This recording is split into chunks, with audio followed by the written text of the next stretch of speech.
Hello and welcome to Makers Dev episode 60. Unlike the number 59, I feel like there are a lot of interesting things to say about 60. It's multiple 10. Maybe I was wrong. You don't get anything when you're 60. It's like 65 and a half is retirement age. Yeah. The Beatles, Will You Still Need Me, Will You Still Leave Me when I'm 64? That's not 60. It's a multiple of 10. That's all I got. Great intro. Great. really nailing it with these interesting number facts based intros. Wonderful. How are you? I'm doing all right. How's your week going? That's good. That's good. Yeah. I had a pretty good week. So I think last week we talked about me not understanding the machine learning homework like at all. Now I understand almost every part of it, which is great. I'm also doing fairly well on the Kaggle competition, so we'll talk about that.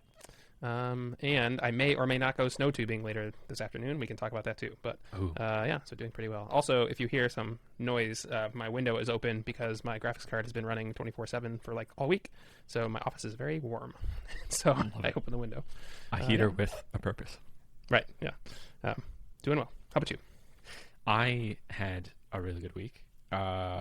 Some weeks are really productive, and some weeks are not very productive. And this was a really productive week, and I'd like to try to figure out why that happened so I can have more of those types of productive weeks. I have a question for you about my executive assistant. She is rocking and rolling, and I just want to nail down the next step for her. We talked a little bit about it last week, but I'd like to just really nail that down. And then there's a whole bunch of stuff that I would just like an attaboy about, of stuff that went well, that most of it was outside my control, but it felt good that those things happened well. Would love to dig into several things you said. You sent me this picture of your homework that you had written up in LaTeX, and I understood none of it. I a lot of the words were in English, but then it got into math stuff, and it was math symbols that I have never seen in my life. That's really cool that you know what that means and that you were able to do that homework problem. And I feel like that's your money at work. You're paying to learn a new thing and pick up a new skill, and you're able to understand this esoteric language. That's really cool. Talk to me about that. What can you translate what that homework was about, and like what this new skill is that you've acquired of being able to understand this mathy language? Yeah. So you mentioned I did it in LaTeX. We talked about that last week too. Turns out I like LaTeX now. I think before I had to do it in like this weird editor or something, and at some point in since I got this computer last year, I installed a Sublime plugin for it. So now I can do my homework in Sublime and hit Command B, and it makes the PDF. So like before it was this weird tool chain. Now it's like all in my editor, which I like and familiar with. Also, you can copy and paste all of those formulas that you looked at. This is why I didn't understand the machine learning homework last week, because I realized math, especially machine learning math or CS math in general, is a lot like coding. But it's like coding, like if you try to do code golf in Perl, like you try to get the shortest, very shortest line you can that says the most stuff. Or maybe like a really complicated regular expression. And so it looks really complicated. But really, like once you break down every symbol, it's actually not that bad, but it takes a long time to understand just because every symbol means something, and it's like code in that if you get one symbol wrong, then the whole thing is wrong. The homework problem I sent you a screenshot of was about probability and expectations of machine learning events, and so and there was a proof we had to do, and so a lot of those symbols I did not understand before last week. The TAs are great though, and they helped me understand it. So. Yay for TAs. Yay TAs. It was beautiful, by the way. It just, the ligatures and the LaTeX makes everything. Kerning, I think, and the kerning, the shapes and it was so nice. It just looks like a piece of art. I love also that the default margins in LaTeX are like 2 inches on the left and right side, and it just looks good. It feels like a mathematical work of art. I like it a lot.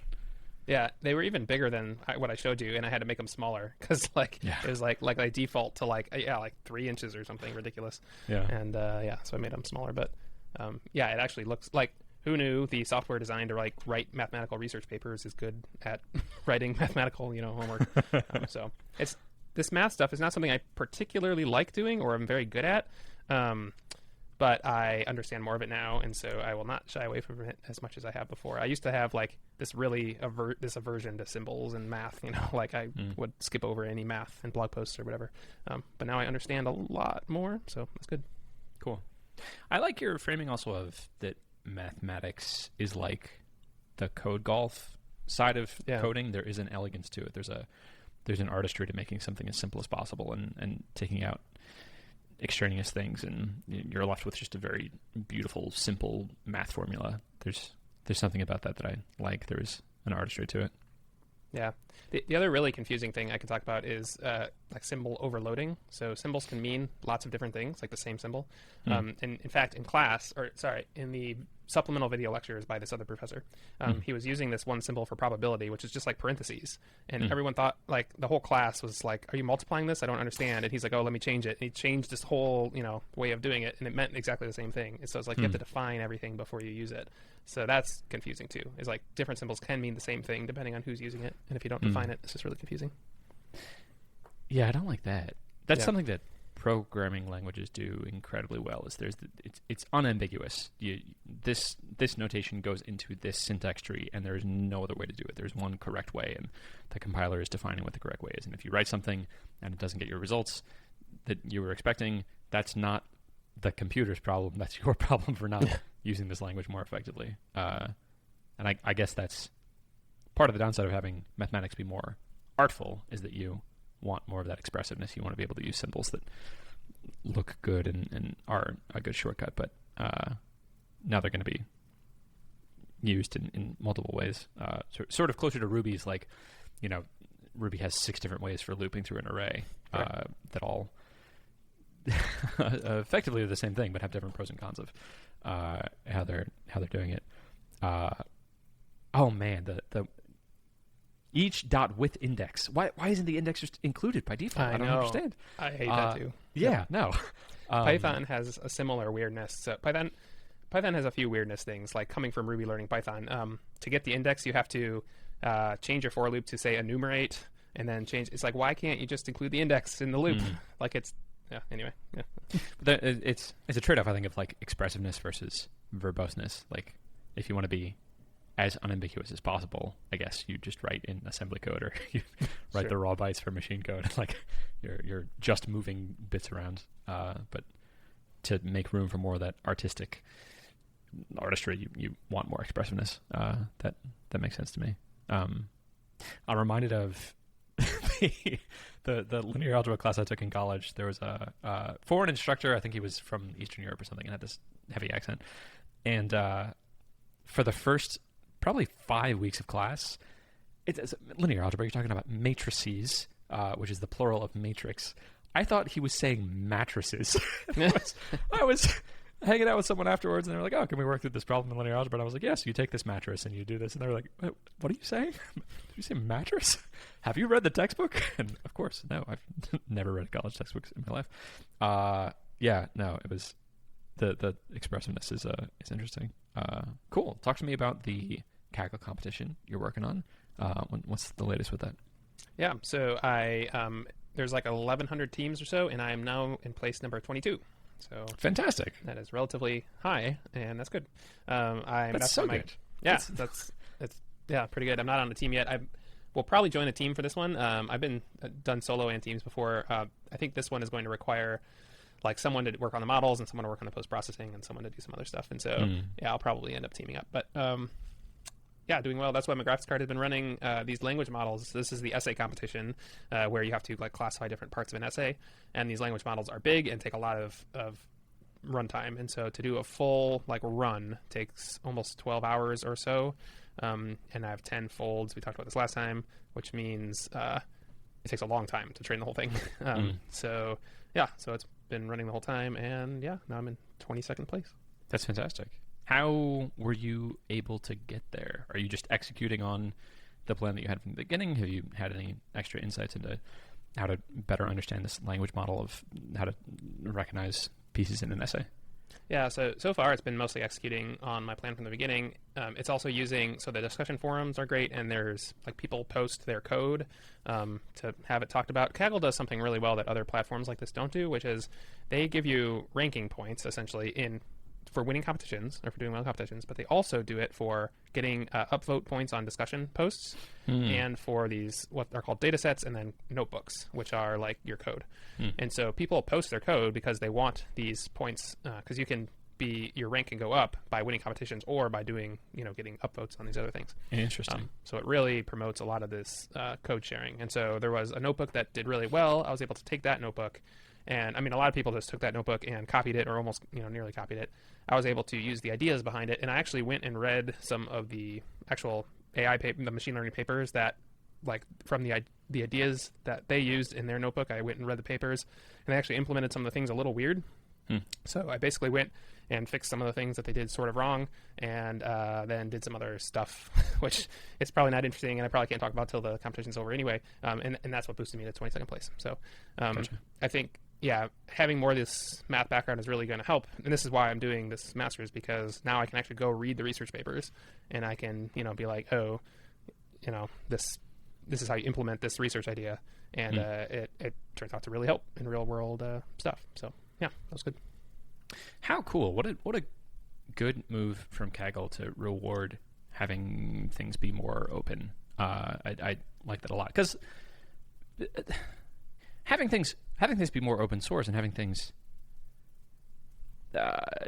being able to build off of the work of other people, like that's how I think you get the best result overall. And it's tricky when doing that with humans because every individual competitor is sort of ego-driven. They're trying to do the best for themselves, and that's how the competition is structured, that they reward individuals and not the collective whole. But I would think you would get the best result by everyone in a communal way coming together to try to solve this problem. I had a similar experience with the open source library that Stripe made for Firebase this week, but I'll talk about that later. But that's cool that you're able to build off of it. And I think I am sad that the model doesn't reward you for then publishing the fixes that you had on their paper, and then other people can build off of that, because that's how we would get to an even better place of like, maybe someone else in this competition has an insight into something that you did suboptimally that they could build on top of. But that's you're playing the game and you're playing the game well. And I'm curious what a competition would look like that would encourage more of that collaboration. Yeah, so there's kind of a couple of things at play there. First of all, the notebook this guy produced did so well actually that he got really criticized for publishing it, because it's basically like a plug and play drop in, for it would have probably got close to winning the competition had he not done it, which is actually a good reason to publish it, because now it's nowhere near winning because people have built on top of it. Yeah. And so, but people are criticizing him for publishing too good of a notebook because people are just copying and pasting that thing. So that's kind of interesting. And then the other thing, so there's this thing on Kaggle that you want to publish your secrets, but once they get too good, then you actually might get criticized for publishing them because they're too good. So that's kind of an interesting thing until the competition is over. And then the expectation is that all the top teams are published either their code or exactly how they did it or whatever. And so that's usually how it works. There's nothing enforcing this, but the expectation is that the top, say at least gold medal teams, will publish a post saying, kind of in detail how they did all their training and stuff.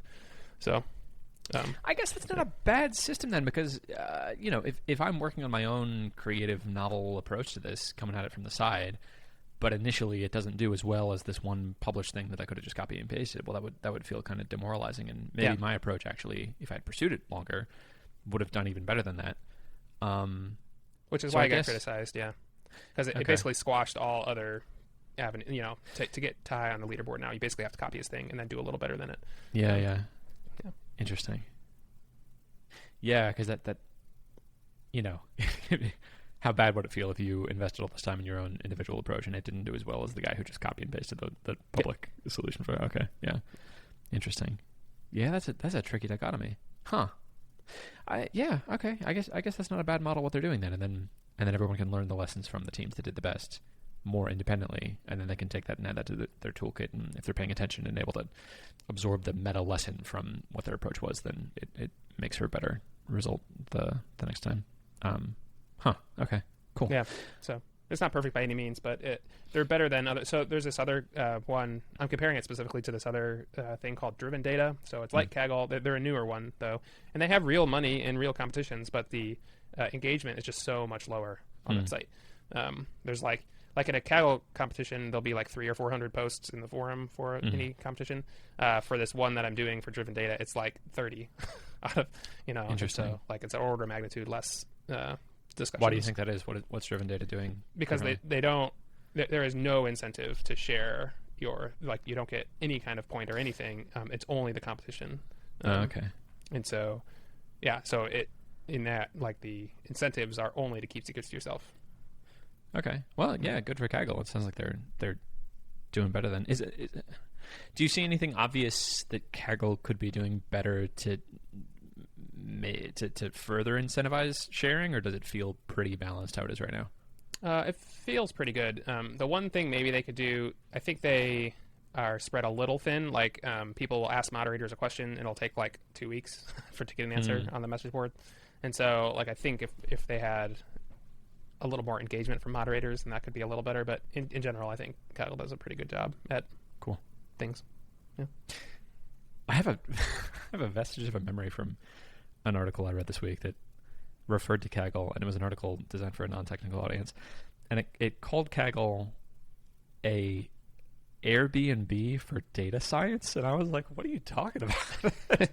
Like, I guess, but that okay. Sorta, yeah. So one thing that I don't talk about much because I just do mostly competitions, but competitions are just part of Kaggle. Actually, you can host your data set there, and then you can actually make your own competition. And it doesn't give like ranking points or prizes or anything, but you can invite people to join your competition that you make and stuff. So in that way, it's kind of a little more like Airbnb, I guess, because you can like look at other people's data. I don't know if that makes any sense, but so sort of. But yeah, that's a weird comparison. I actually found it, and this is from an article that I'm going to talk about later. Okay. But it was described as an Airbnb for data scientists that apparently... I remember that correctly. Cool.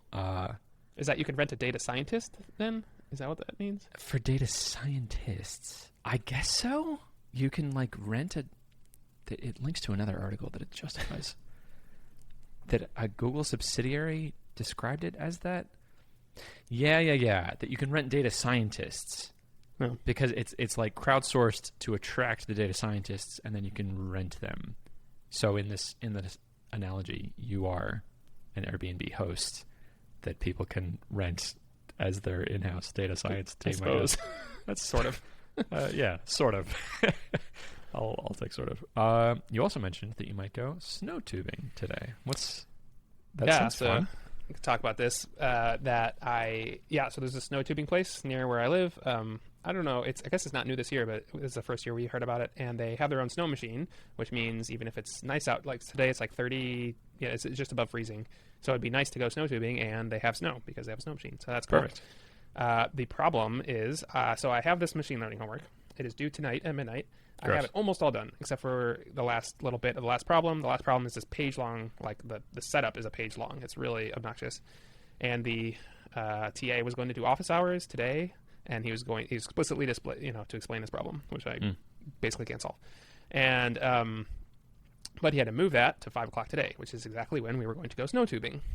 So I now have to decide: do I get a problem? Do I get a problem wrong on my homework, or get partial credit or something like that because I can't go to the TA thing, and go do snow tubing, or do I tell my family we have to do it some other day? Like, we can just move it. Like, we can do it a different day, but today's a particularly nice day, and we're all healthy, which is not a given right now, and we're all, like, it's a good day to go.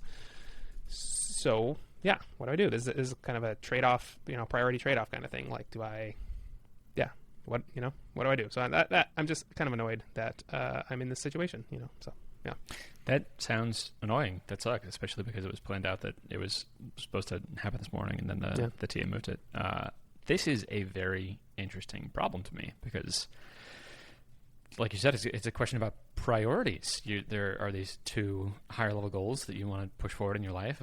I might categorize it as career and family, or like work and fun. Yeah. And they're both important, but if you explicitly have to choose between one or the other, that puts you in the situation where you have to decide which one is more important. Like, you never want to have to say which of your children is your favorite, but if you're in a situation where you can only save one, like, okay, you Sure. have to make this decision now. It got dark. But the and there might be some creative solutions here of ways that you can accomplish both. Of like, if it's recorded, maybe you sacrifice sleep, and as soon as you get back, you watch the recording and then do it. But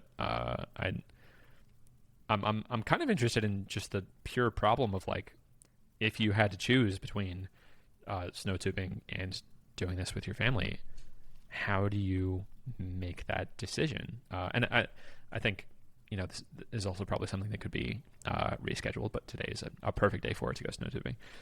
So I kind of want to assume, for the sake of the higher level philosophical question, like, you have to choose. Either, you don't go snow tubing with your family and you miss out on this, creating this memory and having this fun with your family, or you are able to get these extra points on your homework.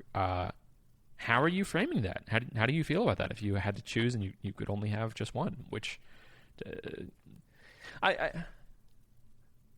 think it might be useful to bring in some frameworks of like, I like Jeff Bezos's regret minimization framework. Yep. Which of those two choices would minimize regret for you?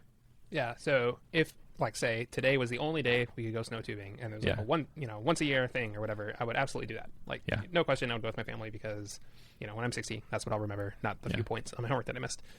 The thing that makes it interesting is that we could just go a different day. I want to go tomorrow.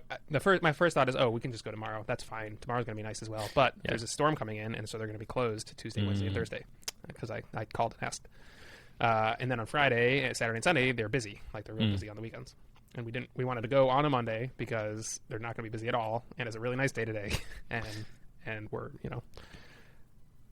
So yeah, if it was a once in a lifetime or once in a year thing or something like that, I would absolutely go snow tubing. Now I don't know, because we could go next week, right? But like my kids already know about it, so then I have to. It's a minor disappointment, So it's like, I don't know. So that's when it's a little harder. Do I take a minor disappointment on something we could do just next week for more understanding and points? It's not necessarily just the points. It's like I don't get the second half of this problem. I just don't understand it. And so I really need someone to explain it to me, and that's exactly what this guy's going to do. Yeah. And so it's like, it's an understanding thing as well. And so, I just don't like being in this position. Like, it's where your priorities get tested. That's not fun. I would go snow tubing. That sounds like a blast. It looks really fun. Yeah, they have this. It's like a ski thing too. Like, you clip into a tow line to go all the way up the hill. That's great. And then you go down. Yeah. So all your energy is just on going down. So you just wear yourself out doing that. That sounds great. And it's a perfect day for it. Let's go forward with that then. Let's say you're going to go snow tubing. That's the plan. And now the game is just like minimize the effect that has on getting this problem. Is it recorded? Presumably you're not going to spend the entire day up until midnight snow tubing, so you could get back and watch the recording and try to get stuff from that and do the assignment. They're not recorded.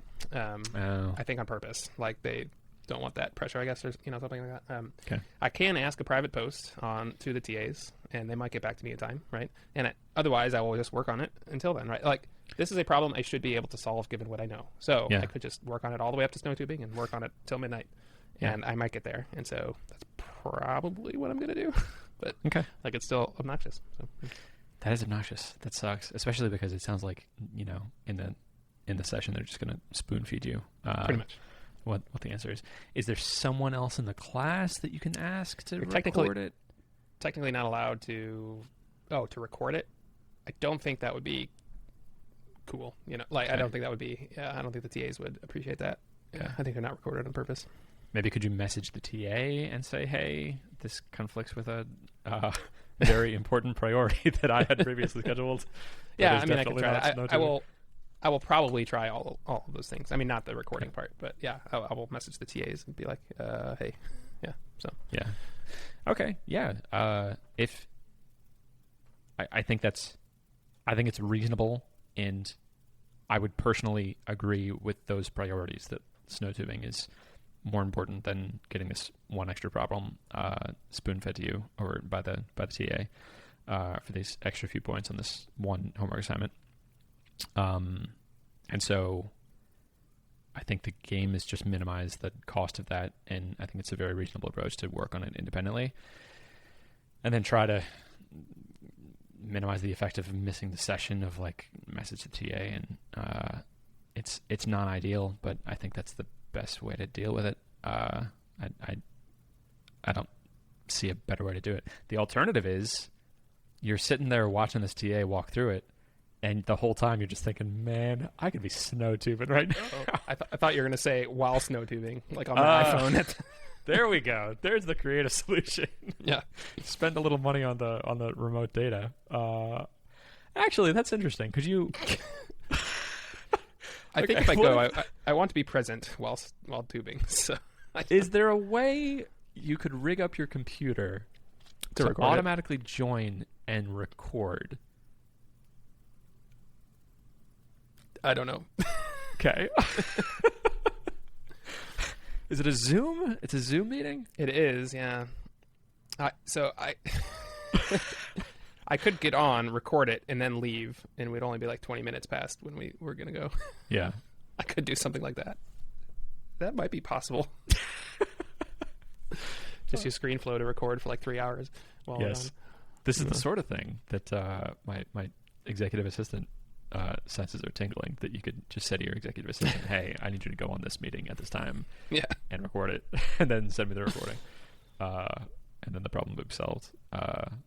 And if it's Zoom, that's kind of tricky because there's like 2 buttons you need to push of like join audio and video and whatever. And I'd have to get on, set the recording up, and then leave. Yeah. I mean, that feels reasonable. And then you're just delayed by whatever, the 20 minutes. Yeah, that seems like a good compromise. I think that's what I would do. We may have found a solution. We'll see. Cool. Neat. I would love to pick your brain on how I can get more weeks like the week I just had. Some weeks I set my intention. We talk about a thing and I'm like, oh yes, of course, this is the most important thing to work on. And then I just kind of fall flat and I get distracted and there's other things that take up my attention and it's terrible. And this last week, I was just jamming. I had this project of figure out Stripe integrations for this new serverless infrastructure on Firebase. And not only did I just pour work into this, I wish I had totaled this for this last week. I might be able to, but I'm not going to do that. I think I got something like 8 or 9 hours of work in just on this one project, which is unusually high for me on a single project. And I was finding just like little things of pockets of like half an hour between places where we were waiting to go somewhere that usually I'd just be on my phone or doing Twitter or something, and I just felt this force pulling me back into like, ooh, I have this really juicy problem that I can do, that I was able to squeeze in time on these days that on another day I would not have been able to do. And I did it. I integrated Stripe on this new Firebase architecture. And like we talked about last week, I kept going forward with the official Stripe extension. And I think that was a good choice because it works. And now I can just copy their model if I wanted to do my own thing, and it's open source. So it would be easy to copy. But I want to understand why that happened. I don't... It's kind of frustrating to me that I have not yet unlocked the secret of what makes a project like that juicy enough that I keep going back to it, that I keep getting pulled back to it. And even in these little windows of half an hour, I think that's my new litmus test. Like, have I made this project enticing enough and easy enough to jump in and out of that given 30 minutes, I can maximize work within those 30 minutes, and that's not something I'm dreading. It's something I'm like excited and drawn towards. How do I figure that out? How do I have more weeks like this last week? Interesting. So one thing I don't think we should overlook is that you had your executive assistant churning away on emails, and I felt these emails dragging you down mentally for a long time. And so I would not discount, how much her work has opened your brain up to do other things. Yes. I think that's a big part of it, because I remember having the thought in the moment, like, oh, I would like to push my business forward. That's an important priority for me. And a little thought bubbled up of like, oh, I should really do customer support emails. Right. But then I remembered, oh, wait, no, I don't have to do this anymore. Oh, I can do this fun project. And then it was rejuvenating and exciting. So, yeah, maybe that's it. Maybe that's the cost of me being able to do work, is just I need to spend whatever, I think it's $700 a month on this person that is able to siphon away the drudge that's pulling me down. And that may be the difference. It may be entirely in that. If that's the case, amazing. That's the cheapest motivation I've ever bought in my life. I feel like I'm effectively like buying back my own time to be able to spend it in higher value places. Yeah, that's a sufficient answer in itself, and I'd be curious if there's any other factors that might be at play. I mean, I don't know. Like Stripe integration is something we talked about this a little last time, that for our difficult problems, Stripe integration is something that's sort of tricky, and it's a bit like a hill. And so maybe you just got over the hump where you could sort of see the solution, and that way, like, all of the work was sort of downhill from there. Like, you knew kind of what you had to do. So maybe something like that. Stripe is about billing, and so once you get it done, then you can actually bill people. Like, that's but no, it might be all your I don't know. The complexity also makes sense. That last week I described being at the top of this complexity hill, and it took me a while to get there, and that was a lot of like this divergent thinking, the search versus exploit. Like I had done all the searching, I had figured out all the complexities of should I even use Stripe as a billing platform, and does it even make sense to be on Firebase for this part of it? And it really was just the execution. So the work felt very straightforward, and I knew what it would look like, and I knew there would be problems, but the problems were contained. I knew like what sort of problems they would be. It's just ironing out exactly how the webhook gets the data and which part and what to name the functions and that sort of thing. Okay. I guess another lesson to learn from this too then is it's very worthwhile work to merely map out the current state of complexity. That it can be meaningfully pushing forward a project by just outlining, like, here are the big problems, here are the big unknowns. I need to figure out how to charge people's credit cards on this thing. And if I just think about that and Google a whole bunch, I may not have gotten any code written, I may not have gotten anything materially changed in the world, but I've filled in this map, and I now have a better understanding. I've ruled out these 5 different ways of doing things, and I can feel more of a sense of progress in that than I was before, because that enables the week that I just had of just executing and just plowing forward. Okay, cool. That's some important takeaways. That feels good.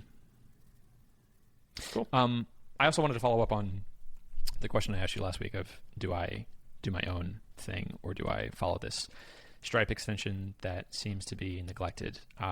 Stripe seems to be picking back up. I saw some activity in the GitHub repo, so I'm hopeful about that. I also, on the topic of having things open source, like we were talking about with your Kaggle competition, I really appreciate that this extension is open source, because if I want to make my own integration, if they just completely abandon this, I don't have to start from scratch. I can just copy all their code, or even just copy the model that they did of like the way that they've architected the flow between Firebase and Stripe. And that's going to put me much further ahead. So I think this was the correct way to go. I'm able to get up and running very quickly. There was a little pocket of this where the front-end library that they had written isn't compiling. Like it isn't. It's some ES6 problem where it's not. It just won't even start. But I was able to copy the way that they had modeled that front-end framework, and at the same time make it a Firebase hook. So now I understand their model much better, and it's something customized for what I'm doing.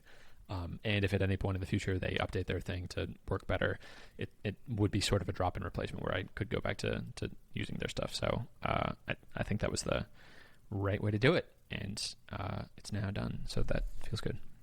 Cool. Yeah. Yeah. Good job getting it done. Thank you. It feels good. And now I can charge people with cards. Yeah. I implemented this first with the time tracker that I built, which my girlfriend and a friend of mine are using. So I implemented a feature they'd been asking for and hid it behind a paywall. And I got my first subscription on this thing with this new billing system, and it's great.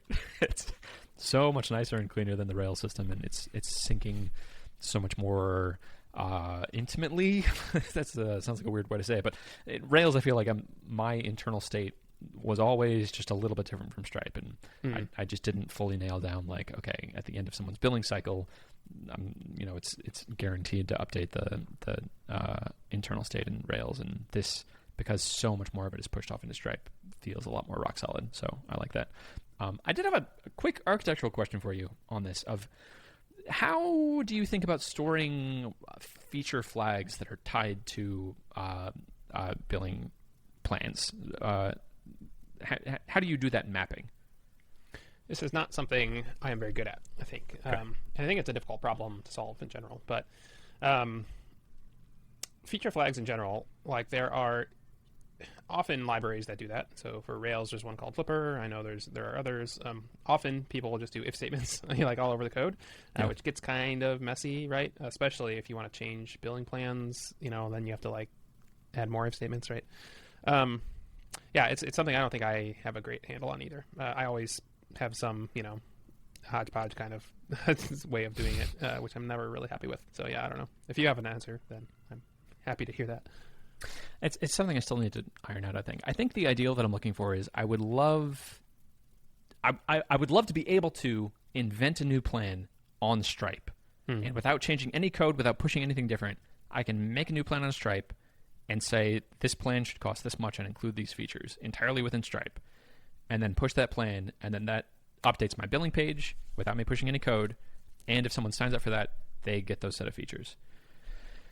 And Stripe has capacity to do that. Like there's different places where I can store metadata in the plan that I think would allow that to happen. And then my if statements in my code might just be looking for, like, is this piece of metadata there on their plan? It's complex to be ironed out. So we'll figure it out. Neat. Second thing, would love to just nail down exactly what I'm going to do. We talked about this a little bit last week with Rachel for this week. She has gotten my email for customer support down from something like 900 to, I just checked before this podcast, 362. Awesome. It's the best money I've ever spent. Just like the psychic load off of my mind of like, not only is this problem just happening with me doing nothing but a 30-minute call once a week, but it's the system. Like it's going to keep happening. Oh, yep. I'm so happy. So I am feeling the crunch now of like, I need more stuff for her to do. I would love to keep her delivering value to me in the same sort of way, but there's no other like inbox of stuff to do. So the thing that we talked about last week, the next project that makes the most sense for her is getting people on the phone with me so that I can do the deploy empathy style customer interviews. So I think I'd just like to talk through exactly what I'm going to do, and then if it sounds bad at some point, correct me. I think I'm going to go through deploy empathy to the back in the appendix where it says this is a template for the email to send for existing customers that you have. And I think they said something about like the time frame of you want someone who hasn't just signed up because they don't know how to use the product yet. You want someone who signed up about a month ago who has used the product and gotten value out of it. And then here's the template of the email that you send them. And so then I need two things to go to Rachel. I need her to know, here's how you find people that fit this description.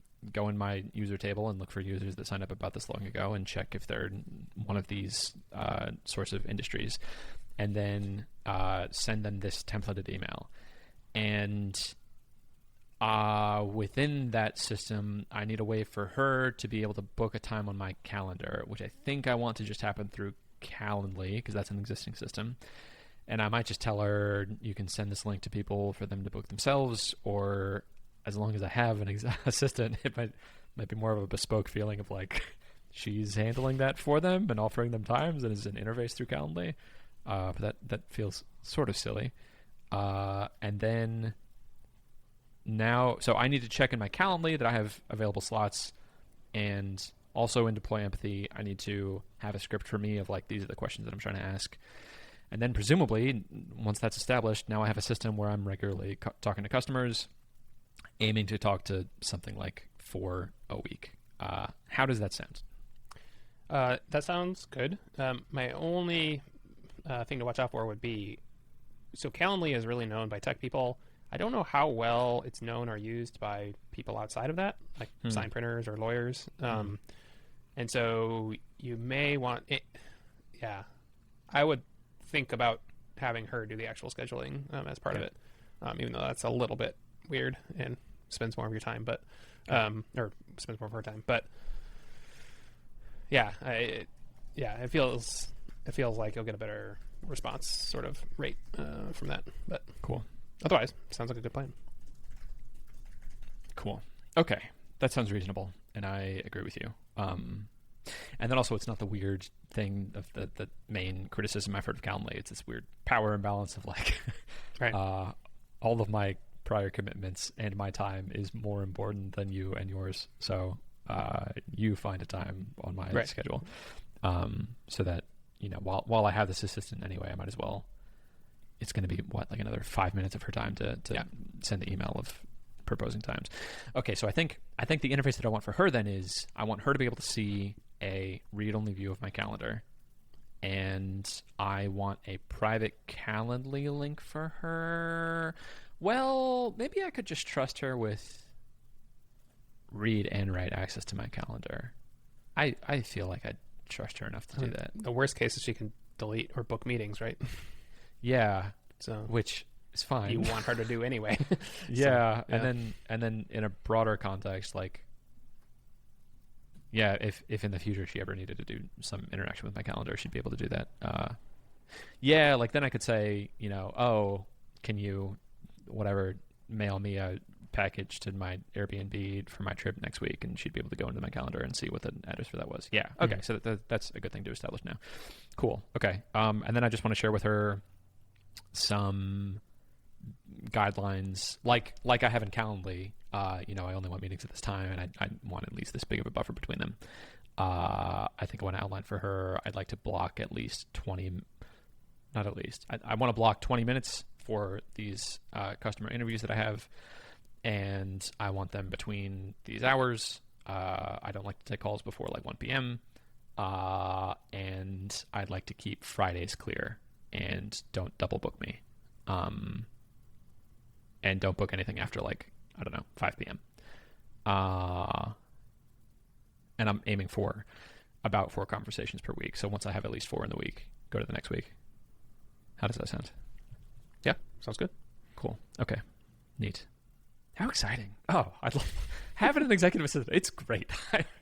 I feel like I'm actually a real businessman doing real business things. Feels good. Cool. Last section, I have a series of things that I would just like a quick attaboy on. All right. Because they were cool. First, I gave my mom the same humidifier that I got for her birthday.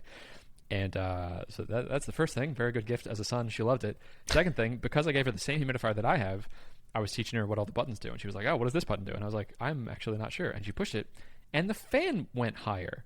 And I realized, oh, I had it on low this whole time, and it's been struggling keeping up with the humidity. I could just jack it up all the way to high. Yeah. So I came back home and did it on mine, and it like immediately gained 5 points in like 10 minutes. And I was like, whoa. So giving gifts is cool, and I did a good job, and also got immediately rewarded with improving my own life by giving this gift. I just wanted attaboy. That was good. Yeah, that's good and pretty funny. Yeah. Cool. Next thing, I have been struggling for the last year to schedule paramotoring into my schedule. And initially it was going to go with this guy in Dallas, but he posted some kind of scary videos of him like talking about how much he hates liberals and cocked a shotgun out of frame during one of the videos. And I was like, maybe I don't want to hang out with him. Yeah. And so then I was going to do it in Austin, but then it was just impossible for me to schedule like time for me to go to Austin. It's a 6-hour drive or something, and this sport is very dependent on the weather, especially when you're first learning. But this last week, I saw a post by the Dallas guy, and I was like, yeah, I've been trying to schedule this thing in Austin for the last year. Like, he's not going to shoot me. Like, it's probably fine. Let me just go and see what the deal is. So I went, and it was fine. He just really does not like liberals, I guess, and that's fine. People have their own political leanings, and I don't even identify myself as liberal. I think I'm more moderate. But yeah, we got along fine, and I was able to paramotor, which is something I've been wanting to do for a long time, and I think I'm going to go with this guy. And that's only a 45-minute drive, so I'm pushing forward. And I did my first skill of kiting, which is you're just on the ground with no motor on your back. You have the big parachute above your head, and you're just trying to keep it in the air. And I did really well. That's a very difficult thing to do, and I've watched so many videos on it, and I was able to pick it up very quickly. And also because of my physical therapy, I was able to get my arms in the positions they needed to be, no problem. So that felt really cool. And probably within the next, 2 months, I'm going to be flying in the air like a bird, and that's very exciting. That's really cool. Yes. Is this something you have to do like in tandem first before you do it solo, or do you just? How does that work? Surprisingly, no. You can just do it. Okay. Principally because there's no regulation on this. Like I could just take myself and do it. It's also like a really lightweight aircraft, and you don't really get a lot out of going with someone. The really hard part is takeoff. Mm-hmm. And once you're in the air, it's like a baby could do this. You just pull on the side that you want to turn towards. And then landing is also kind of tricky. But I've gotten the feeling of being in the air from going paragliding on a trip I went to in Costa Rica. So like I kind of know what it feels like to take off, and I know what it feels like to land, and I was able to steer it up in the air. And I think that's the most benefit you can get from going tandem. Otherwise, it's just like you got to feel it for yourself. That's my current understanding of it. So, no, I'm just going to go for it. That's the way everyone does it. Right. Funny enough, I saw 2 YouTube videos this week about paramotoring, right? One was someone, I think in Texas, who went to 17,500 feet. Wow. Yeah, which is like you have to get, you have to go into airspace because you're above, I don't know what the line is, but yeah, he had to actually contact, radio control and everything. And yeah, he like flew through a cloud or just above a cloud. You're not supposed to fly through clouds because it's like, you're not supposed to do that. Yeah. But it looked really, really cool. And you had to like wear like it got to 0 degrees or something. So you had to wear all this stuff. So that was really cool. And then the other one is oxygen that high? That's no. It's lower. It's lower than Everest by quite a bit. Okay. But he was starting to. He was like, I'm starting to struggle to breathe a little bit. Yeah. And I guess the max ceiling you can go to is 18,000. So I don't know if that's a legal requirement or if that's an oxygen requirement or what. Okay. But yeah. How exciting! Yeah. And then another video, which is really neat, is someone, so I can't remember his name, but he makes crazy engineering YouTube videos, and he made an electric paramotor setup. Yes. Have you seen this one? So he made it with little props before, like 30 of them, and now he did it with 4 giant ones. So fantastic. So he flew that. So yeah, those are the 2 paramotor videos. Oh man, small tangent. I think eventually I really want an electric one because that would just fit my ethos so much better. Like, I roll up in my Tesla and I'm charging my paramotor from the Tesla. It would just be great. But practically, fuel is so amazingly energy dense that like looking at it's roughly the same cost. And the electric paramotors I think have a max flight time, the last time I checked, of like 20 minutes, whereas the gas powered ones you can be up there for like an hour. Yeah. And if you're going cross country, you can like refuel along the way, and but then the electric ones are so much more quiet, and so you can like shut it off in the air if you're not trying to gain altitude, and then it immediately starts back up. So it's a dilemma I'm currently facing of like, what are my values? What are my priorities in paramotoring? What am I trying to get out of it? Yeah. And then the motor also is just like gross, and there's liquid, and it spills, and the gas smells bad, and I don't know what I'm gonna do. Stay tuned for future updates. 3 more things for me. I was having a conversation with my friend Shai Schechter of Smart Subscriber and a side project he's doing called Smart Subscriber is his side project. Right Message is the SaaS he has with Brennan Dunn. And he was talking with me about how difficult it is for him to film videos of his SaaS. And jokingly during the conversation, he was just like, man, why don't you just do it? And I was like, well, but actually, I could do that. It would take me like, I don't know, half an hour to throw this together. Send me a video of you doing it badly, and then I will and give me access to all your things, and then I'll record a video of you doing it, of me doing it. And he did, and then I did. It took me something like 3 hours, soup to nuts, of like from the moment I started watching his videos to the moment it was published and edited and on social media was under 3 hours. And I really enjoyed it, and it was kind of fun. Like watching his original video was 20 minutes, and then mine was 2 minutes and 20 seconds, the maximum length that a video can be on Twitter.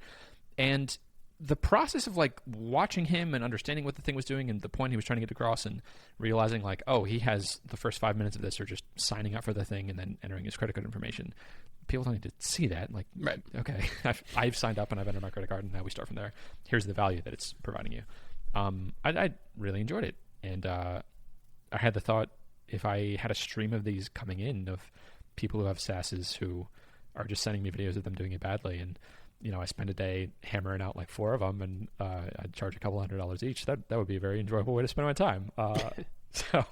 And the video didn't perform very well on Twitter, and I'm not sure why that is, but I really liked the process of doing it. So it was cool to discover a new thing that I like to do.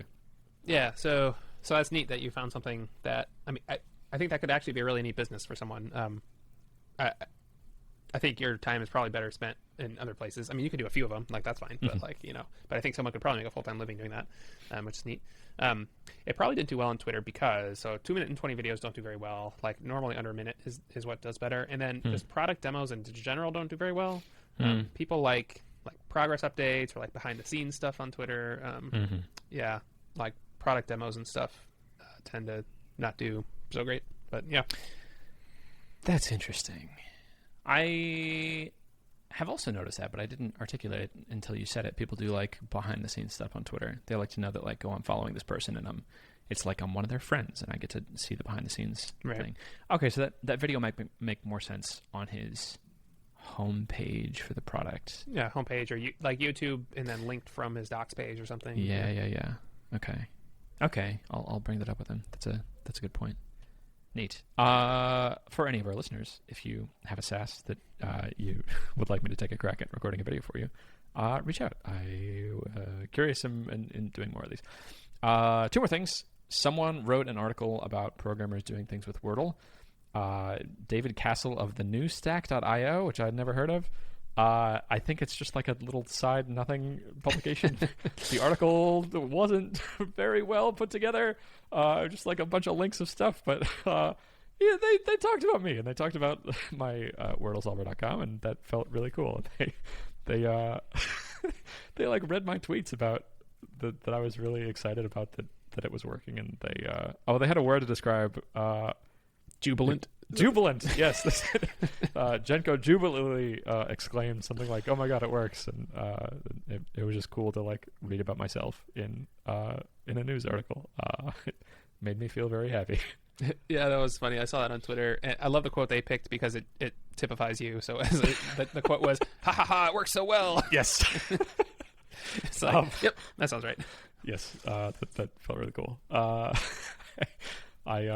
I would enjoy being a little bit more famous than I am currently. If I was getting like one of those a day, that'd be great.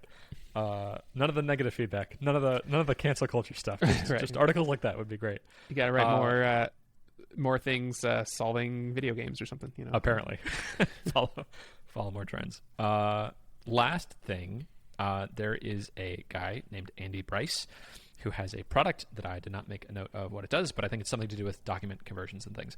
And he read the notes for my MicroConf Europe talk that I gave about making more videos and was inspired to make more videos and tweeted me about it and tweeted his first one, and it was great. It like, your first video is always bad, but he put in the work. He did it. There are, innumerable technical mistakes that I could have pointed out. But the core thing to focus on is like, he did the thing. He went from 0 to 1, and the thing that I encouraged him to focus on and that he was focused on is like, perfect is the enemy of good. Get something out there. Having a bad video is better than having no video. And from that point, for the next week, he pumped out 12 more videos of his product that were all SEO focused, of like, the title was a thing people would be Googling of how to convert a Excel table to Markdown. That was actually one of his examples, and I'm so confused by it, because how do you convert how do you convert Excel to Markdown? Do you convert? Markdown has tables. They do have tables. So is he converting the Excel document into a table for Markdown? I guess that would make sense. I was very confused by it. Watch this video and find out. I'll have to watch this video. But he published an article about it and like what his process was, and cited me, which always makes me and my ego feel very good. It's like this was my inspiration for doing this, so that felt cool. And I'm really proud of him, and it's very cool to see people doing this and getting more stuff out there. Small aside, video is great. He had a very good point in his article about like if you're trying to learn a skill, and this is something we've talked about before, video is the medium to look for. If you're trying to learn how to, replace a pipe in your sink, you don't want to read the manual for your sink. You don't necessarily want to read an article about it. If you can see someone doing it in a well-produced video that is addressing your problem, ideally it's talking about like your sink. That's the best medium of knowledge exchange that I think currently exists, and it would benefit everyone to get better at that medium. Yeah. Video is something, even screen recordings, which it sounds like this was, it's really scary at first and confusing, and it's hard to figure out. But once you do, like it's kind of like a superpower. You can make these videos that, explain things, and it's really not that hard. There's like a lot of new terms and a lot of new things you have to worry about and stuff like that. And like making the videos is actually a lot of work. So 12 in a week, that's a lot of videos to make. Yeah, so good on him, and I think that's awesome. That something you're doing is, inspiring other people. So yeah, everyone should make videos and read Christian's thing about videos, and then tweet me about it so I feel good about doing it, and then I'll tell you did a good job too. I'll just have good feelings all around. Cool. That's all I got. That's all I got too. Then I'll see you next week. Goodbye.